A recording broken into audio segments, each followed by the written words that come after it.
ñu ngi wax ceeb waaye sénégalais su xëyee joxuñu ko mburu coow dina am donc ñu ne pourtant mburu mi ni lekk dañ koy jéggaani bitim réew parce que blé lañ koy defaree te blé duñ ko bay biir Sénégal donc ñu nekk ci di xool ba gis ne chiffre exact nag yu ñu am parce que duñu bëgg aussi di wax lu ñu xamul dernière statistique yu ñu am c'était en 2012 mu nekkoon benn montant de 96 milliards d'importation de blé mu posé ñu problème ñu ne ñu gis ne aussi boobu aussi ñu ngi bay mboq ci dëkk bi mboq mi aussi daanaka kenn du ko joxuñu ko gëdd bi mu war a am léegi nag si leen wax ne pourquoi pas ñun ñu commencer xalaat réfléchir si nan la ñuy jëlee suñu mboq boobu transformer ko ba mu nekk benn pain boo xam ne dafay nekk même caractéristique yi.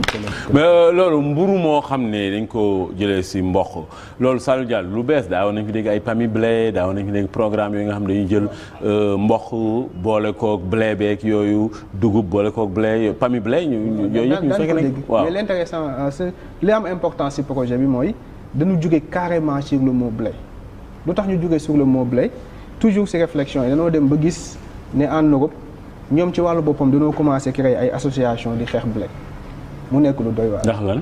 parce que blé soo xoolee soo jëlee pour nga comprendre rek soo jëlee blé nga jël farine blé nga teg ko. nga jël farine mboq nga teg ko.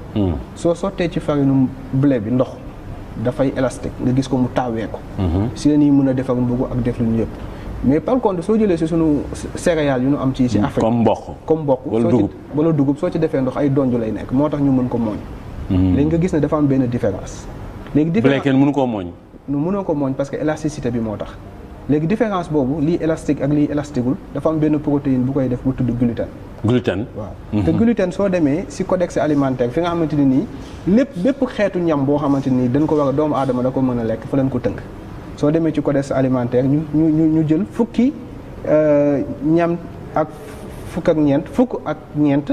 ñu ne yii dafa nekk allergène soo ko lekkee mën na la indil problème ci wér-gu-yaram te soo demee bi nga xam ne nii moom la ñuy cité en grande partie moom mooy gluten. gluten bi nekk ci blé. bi nekk ci blé.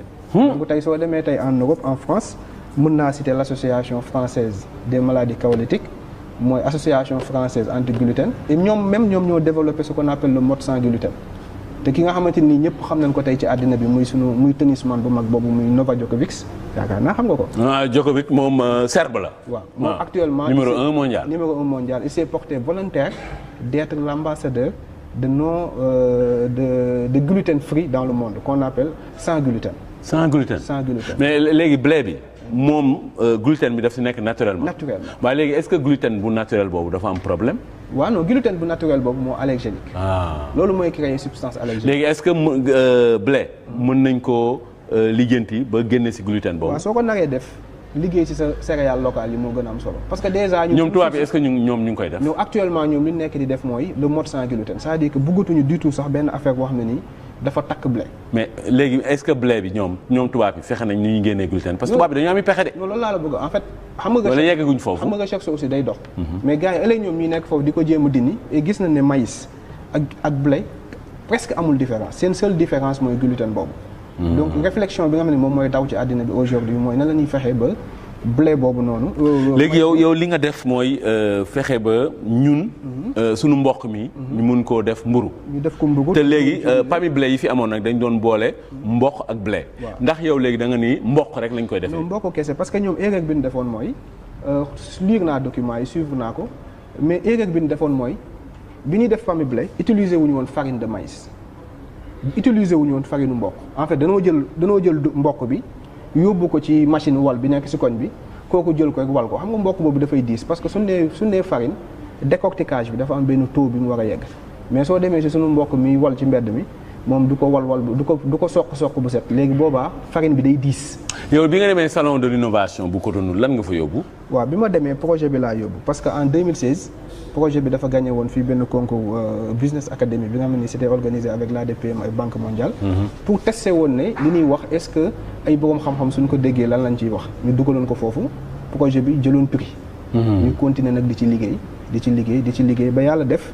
ñu xamanteeg ñu bindoon benn demande d'accompagnement au premier ministre si noonu mu boole woon ñu avec son conseil technique moom mu jàppale ñu ba ñu benn agence bu tudd ASPIT bi nga xamante ni waaw fa lañ demoon pour demander brevet bi léegi nag ce qui était intéressant mooy bi ñu demandé brevet bi te brevet bi soo koy demandé dafa am benn organisation bu ñuy woowee OAP. yow kon am nga brevet nii. waaw j'ai le brevet de ce projet le projet a été déjà breveté. ok de moom lu leer la nañ. waaw donc le projet a été déjà breveté. et li si intéressant avec salon bi pour ma glisser ci très rapidement mooy salon bi ñu ngi koy tuddee salon africain de l'invention et de l'innovation technologique maanaam chaque ñaari at dañuy jël les résultats de recherche résultat laa waxuma chercheur parce que Sénégal bari na ay chercheurs looy wax damay chercher mais on prend les résultats de recherche yi nga xam ne am na brevet ñu boole ci les 2 meilleurs de chaque pays ñu yóbbu leen ci salon bi pour présenter leen.